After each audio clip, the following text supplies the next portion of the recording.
Yo YouTube, GK's back and the moment has arrived. The Game Awards has posted their nominees, so we're gonna start voting. I am so excited. It just only keeps getting better, and there's gonna be some key reveals here. I think we're gonna be getting Elden Ring, and I think we're gonna be getting the God of War official trailer for Ragnarok. I encourage you all to go vote. Now let's get into this. Yo, it's the Grown Kid Talk Show.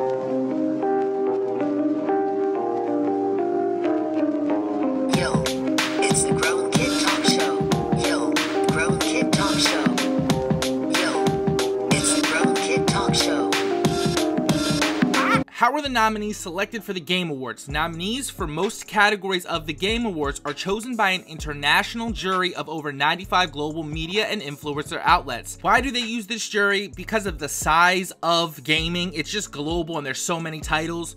Who selects the winners? Here we go. Winners are determined by a blended vote between the voting jury is 90% and the public fan voting is only 10%. I still can't believe that the fans really only get 10% of the vote. I feel like we should definitely get at least 25%, honestly. They're basically saying that games come to so many different consoles that it wouldn't be fair. Publishers and developers are asked to avoid any communication that could be interpreted as campaigning for nomination. Any violations of this policy are reviewed and may lead to disqualification of a title or in the extreme case, disqualification of an entire publisher's slate in a given year. I would love to see the stats on this campaigning has ever really enforced, and if any games or companies have broken this rule. I'm sure many have broken this rule. I can't recall one time game was removed. What is the cutoff date for the games? Eligible date was before November 20th. Now, sadly, Cyberpunk did not make that date because of their multiple delays. So I think the game of the year this year would have been a lock if Cyberpunk would have made that November 20th cutoff. However, now it's going to be in contention, and I think it's going to be very heated depending on which game wins. I want you to remember that I did say that I wanted to see more categories this year focused on the games, like best drama game, best horror game, and so forth. There was not much of that last year. I also want to see a less of a push on some of this esports categories. I just feel like that is something a little bit secondary to what should be the main focus, which is the gaming categories, and we should have more categories like best supporting voice actor in a game. Maybe a category like the best moment in gaming. I feel like that would be also a great category, but let's get into this. Best esports team. Gaming, Dallas Empire, San Francisco Shock, G2 Esports, and Team Secret. And like I said, I don't know any of these people. I understand the esports scene is very big. I just don't know them. These aren't the esports that I watch. I watch a lot of fighting games. I do know of G2, so we'll just vote for them. Best esports host. Shots, Machine, Golden Boy, Dash, and Cheater. Since we don't know anybody, we're gonna go with the guy who's called Golden Boy, because he's got a dope name. Best esports game. Call of Duty Modern Warfare, Counter-Strike Global Offensive, Fortnite, League of Legends, and Valorant. We're gonna give it to Call of Duty because I think they made great strides this year in their format of Call of Duty. I really do think that they deserve recognition on this level. Best esports event. Last Premier Spring Europe Finals, Call of Duty League Championship 2020, IM Katowice 2020, League of Legends World Championship 2020, and the Overwatch League Grand Finals 2020. Like I said, my hands are up. I don't know. I don't watch these. So we're just gonna go with League of Legends World Championship because it said best event. And I do feel like this probably is the best event, the best production, the best whatever. Best esports coach. Zeppa, Sonic, Krusty, Rambo, and Grimes. Again, I don't know. We're gonna go with Rambo. Why? Because I like the name. Best esports athlete. Crimsix, Showmaker, Canyon, Shotzi, and Zywood. Don't know any of these people, but we're gonna go with Shotties. Best debut game. Carrion, Mortal Shell, Rising and Ancient Epic, Rookie, and Phasmophobia. I'm definitely going to give this to Mortal Shell, honestly. I wanted to play it, I just got caught up in some other games, but I think Mortal Shell, for what it was, like the quality and then the price tag on it, I really think this was worth it, and this now reminds me that I definitely need to go play Mortal Shell. Content Creator of the Year.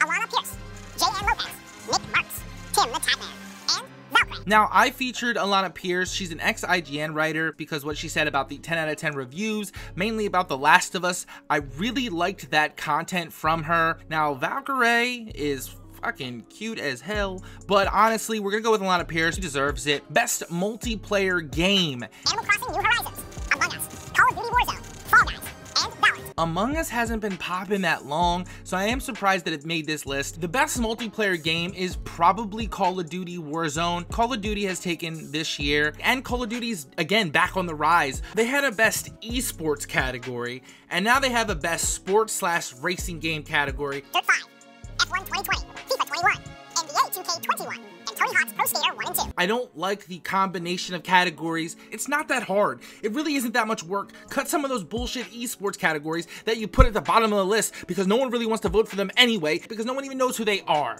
So why not give us more gaming categories? Even though I thought Tony Hawk's Pro Skater would have been more of a success than it was, I still feel like it's probably the best game on this list. Tony Hawk, I think, deserves the love.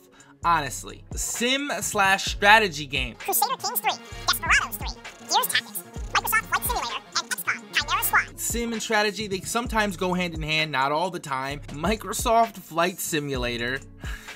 They're really pushing that shit. I just would think and I'd hope and imagine for you Xbox players out there and you Gears fans that Gears Tactics is that fucking good, and this isn't just some, oh yeah, put our game on the list, we want to win. I hope it's not that kind of shit. There you go. Best family game.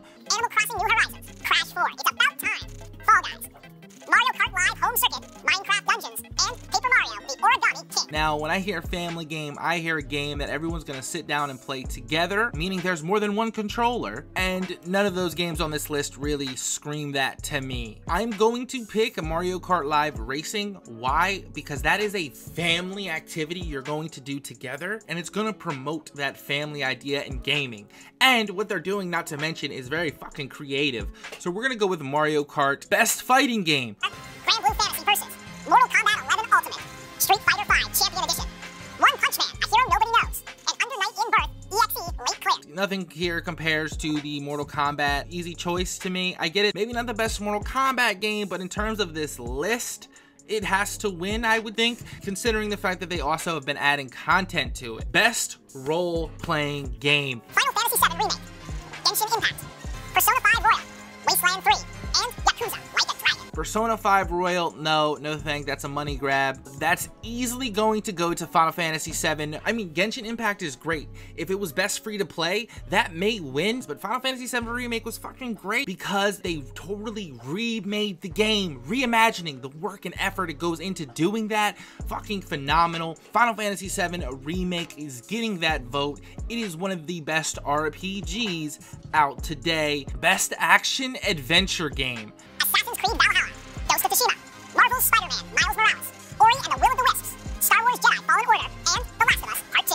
Assassin's Creed Valhalla, which I am currently playing and I am doing review on. So when you hear action and adventure, The Last of Us Part 2 doesn't necessarily come to mind.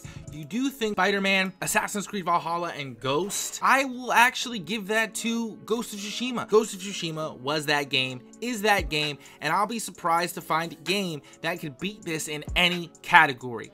It was really that good, and the adventure part of Ghost of Tsushima was one of the best aspects. Best action? Star, Doom Eternal, Hades, HalfLife Alyx, Neo 2, and Streets of Rage 4. So we have action adventure. Again, why not separate those two categories? I played Neo 2, but I would not say that it has the best action. And Doom Eternal, once you've played one Doom, you've played them all. It's a one-trick pony. Just didn't think Neo was all that great to win a best action title.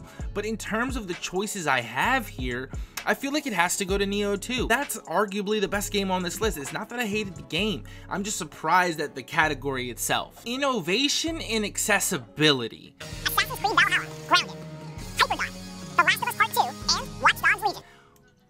What does that mean? Recognizing software and or hardware that is pushing the medium forward by adding features, technology, and content to help games be played and enjoyed by an even wider audience. So you created a category for The Last of Us Part 2 to fucking win? Are you fucking kidding me? What is this category? Assassin's Creed Valhalla. Okay, what has Assassin's Creed innovated? What? Why is that even in the fucking category? Grounded. Okay. Like that movie, Honey, I Shrunk the Kids. Okay. Hyperbot. The Last of Us Part 2. Watch Dogs Legion. So a bunch of M-rated games, and you're talking about accessibility. M-rated. Kids can't play it. Parents don't want kids to play it. The Last of Us. Parents don't want kids to play it. Kids can't play it. Assassin's Creed Valhalla. M-rated. What part of accessible are any of those M-rated titles right there? Please tell me. I'm confused. I'm confused. If you know about this fucking category, please tell me what they were intending to do, because it sounds like they really want to give The Last of Us Part 2 a fucking award here. But if we're talking about innovation and creativity, which is innovation, and accessibility. Accessibility means a wide range of audiences can play it without a limitation. It would be the game Grounded, even though the game Grounded doesn't compare at all to an Assassin's Creed Valhalla, The Last of Us, or Watch Dogs Legion, right? It's just not the same vein of game. It's not as good if you're talking about gaming. I give Last of Us credit. It's an okay game. It's just a terrible sequel. No, it's just trash. It's trash. It looks good. It's okay, I guess. It's just fucking trash, though, right? But it's still better than Grounded if we're talking and being objective here. What the fuck is this category? I'm going to go with Grounded because that has innovation there and it has the accessibility part. It meets both of the qualifications for this category. The other M-rated games on here do not. And I swear, if The Last of Us fucking Part 2 wins this category, I'm going to lose my shit even more. Best VR AR game. HalfLife Alyx, Marvel's Iron Man VR, Star Wars Squadrons, and The Walking Dead Saints and Sinners. I heard Squadrons was very, very good, so we're gonna go with Squadrons. Best community support. Apex Legends, Destiny 2, Fall Guys, Fortnite, No Man's Sky, and Valorant. You know what needs to be on here, and I said this last year as well, MMOs. MMOs have the best community support. It's not even a question. I don't understand these choices, but if I had to probably pick, it would be No Man's Sky, and it's the closest thing there is to an MMO. Best mobile game. Among Us, Call of Duty Mobile, Genshin Impact, Legends of Runeterra, and Pokemon Cafe. Finally, I get to talk about Legends of Runeterra. Legends of Runeterra has, and I've been playing it since it was able to go on mobile.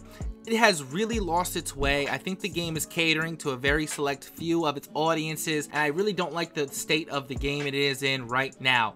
To be honest, if we're talking about an actual game, it's Genshin Impact, even though Runeterra comes really close. It's not a game in comparison to these type of games. Best card game should be a fucking category, and therefore Legends of Runeterra would win it. Best indie game. Tyrion, Fall Guys, Hades, Spelunky 2, and Spiritfarer all day, every day. Best ongoing game. Apex Legends, Destiny 2, Call of Duty Warzone, Fortnite, and No Man's Sky. Like I said, why there isn't one MMO here, I don't understand. Is it because that they would win the category? Or are we noticing now with the last couple categories that they're just big companies who are paying for a slot on the nominee board? Does that make sense to anybody? And Apex will be on the list every fucking year since it came out. Fortnite, every year it came out. Why wouldn't Final Fantasy 14 or World of Warcraft be on the list every year? I don't understand it. Someone please explain to me how MMOs aren't on this list at all. I don't even want to vote for this category because nothing here deserves to win besides No Man's Sky. But again, I feel like the No Man's Sky thing is a running joke and a running gag. They made one game, they fucked it up, and now they've made it good, but it's still really not like that great of a game. It's not really a fucking MMO. Games for Impact. If Found, Kentucky Route Zero, TV Edition, Spiritfarer, Tell Me Why, and Through the Darkest of Time. Spiritfarer, honestly, I really do think Spiritfarer is the shit. Best performance. We have Ashley Johnson as Ellie, The Last of Us Part 2. Laura Bailey as Abby, The Last of Us Part 2. Daisuke Fujii as Jin Sakai, Ghost of Tsushima. Logan Cunningham as Hades in Hades. And Najee Jeter as Miles Morales in Marvel's Spider-Man Miles Morales. I do feel like Jin's VA did very good, but I do think people thought he was a little flat. I thought he was perfect for the world because given the time period. Now, Spider-Man Miles Morales, glad it was nominated. I really do think it's a dope character and the VA really fucking fits. I'm going to pose a question before I vote. There's a new problem with The Last of Us. How can you give it to one and not the other? As in, both of the characters do exactly the same thing for most of the fucking game. I'm talking about the game objectively. Ellie and Abby, they're mirrors of each other. They do the same shit in the game. They go to a museum, they go to an aquarium. That's just one example. So I don't know how either one of them can win the category. Again, you might just think I'm hating, but I don't know how you pick one or the other there. Their VAs are good. The characters they play or whatever, that's not the point of the category, it's the voice actor. No, Ashley Johnson's a stud. Laura Bailey is dope. The problem is this a makeup award for Ashley Johnson? Is this award for Ashley Johnson because of her work on The Last of Us 1 and The Last of Us 2, whereas Laura Bailey has only worked on The Last of Us 2, right? Is that how you're going to vote? Well, then that's not in the spirit of voting for this year's best performance game. So in the spirit of actually voting fairly, unlike obviously some of these nominees from these fucking critics, I don't know how you justify picking Ashley or Laura. I don't see it. So by that logic, even though I do think Jin is a better character than critics say, I'm going to go with Miles Morales.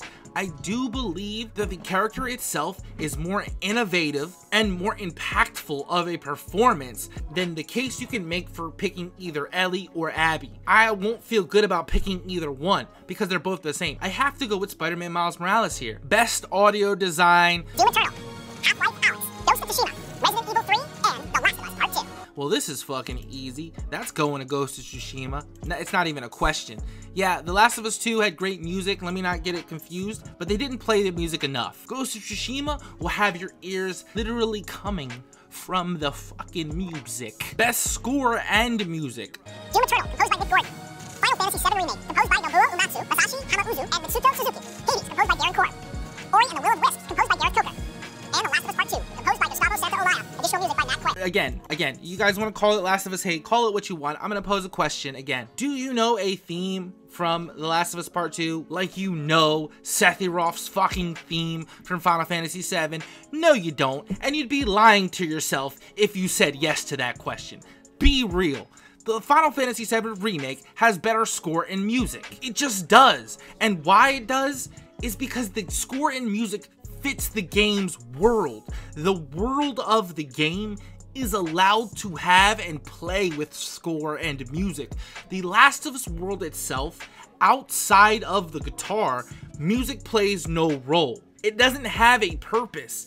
It is literally background music, where the game, the music and the score of the Final Fantasy VII world is part of it. People play their radios. You have the battle theme. That is something that Final Fantasy games do, the battle theme, right? It is intrinsically involved in a Final Fantasy VII game. The Last of Us Part 2, outside of the guitar, which I can argue was fucking annoying at times, because I'm supposed to be worried about clickers and shit, but I'm gonna just sit and strum my fucking guitar and serenade my girlfriend every 2 seconds. Okay. You know, now that's just me knocking the game, but I hope you got my previous argument that the music is intrinsically involved in Final Fantasy VII Remake and therefore wins the vote. Best art direction. Final Fantasy VII Remake, Ghost of Tsushima, Hades, Ori and the Will of the Wisps, and The Last of Us Part 2. I do think that the art and world design as a whole, it would be Ghost of Tsushima. However, I did say this last year. A lot of people think art is just pen and paper, and I'm not going to critique that. I'm just saying, if you go by that logic, you'd give it to Hades because of the style of the game that's on this list. But in terms of art, the construction of the world, the buildings, the trees, the art of the fucking game, Ghost of Tsushima wins that. It's just a little bit better than Final Fantasy VII's world right now. But Final Fantasy VII will expand and get bigger, and it won't just be one city, and then we'll have the debate again. Best narrative. Aegis Rim, written by George Kamatani. Final Fantasy VII Remake, written by Kazushige Nojima, Otomo Toriyama, Hiroki Awaki, and Sashi Hirano. Ghost of Tsushima, writers Ian Ryan, Liz Abel, Patrick Downs, and Jordan Lemos. Hades, writer Craig Casada. And The Last of Us Part 2, writers Neil Druckmann and Haley Grubb. The worst part of The Last of Us Part 2 is the narrative. The worst part. With the worst part of The Last of Us Part 2 being the actual narrative and how they tell their story, we're going to be voting for something else. Again, you can call this a I hate The Last of Us video all you want, but I'm hopefully giving you reasons and breakdowns and analogies and questions to at least defend my position, right? So in terms of the narrative, I don't think that anything beats Ghost of Tsushima's narrative. Why? Because the story is just so good. The inner turmoil, the way it's portrayed, the story of Final Fantasy VII Remake, I took issue with. The plot ghosts, I really don't like them. I think they could have wanted to do without them. That's my opinion on that.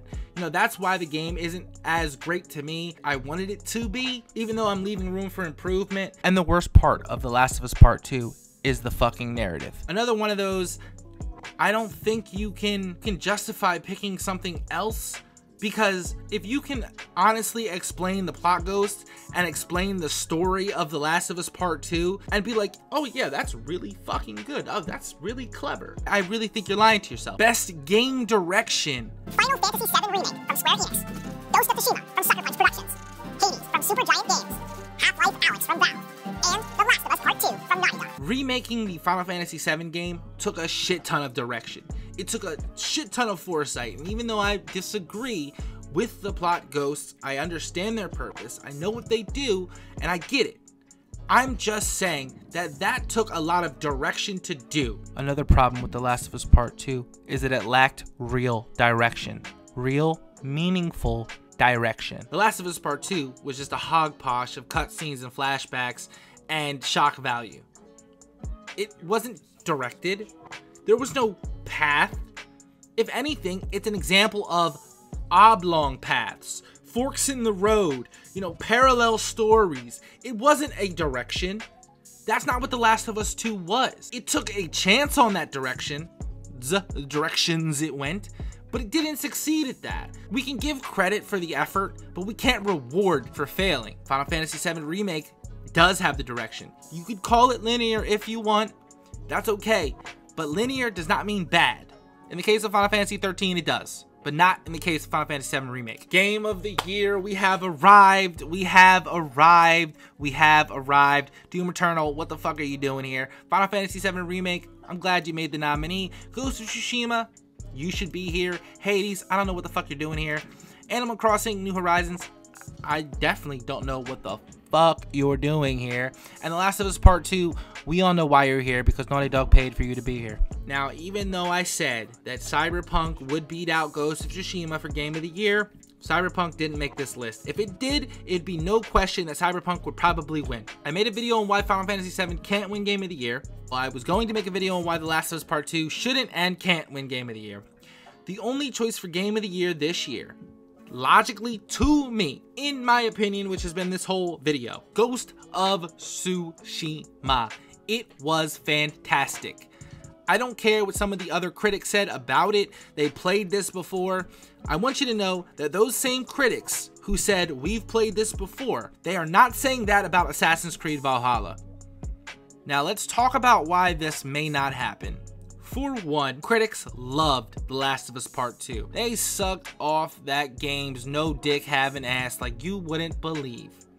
A lot of fake ass people writing fake ass reviews about that game. Number two, there is 50% of the Last of Us fans who do like the game and will make excuses for it. Number three, it is progressive, meaning that it took chances where other games won't in terms of its narrative storytelling and its character choices. I am all for representation. I just think they represented everything poorly. Ghost of Tsushima should win because it has an engrossing story, a fascinatingly open, packed full world.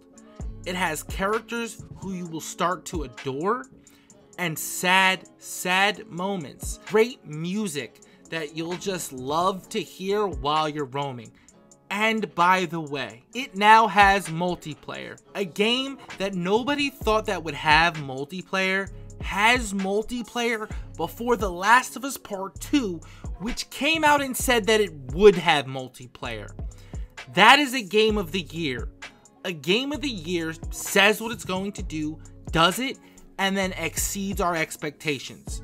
A game of the year doesn't nickel dime its fans, delay itself a bunch of the times, take away its multiplayer factions mode that held up its game, and it's not divisive in a negatively shock value type of way. A game of the year should be a representation of what kind of game you would want to be.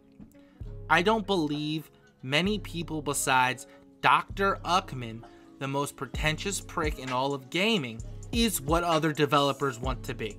I ask that we don't reward The Last of Us Part 2 for what it did. Let's talk about what it didn't do.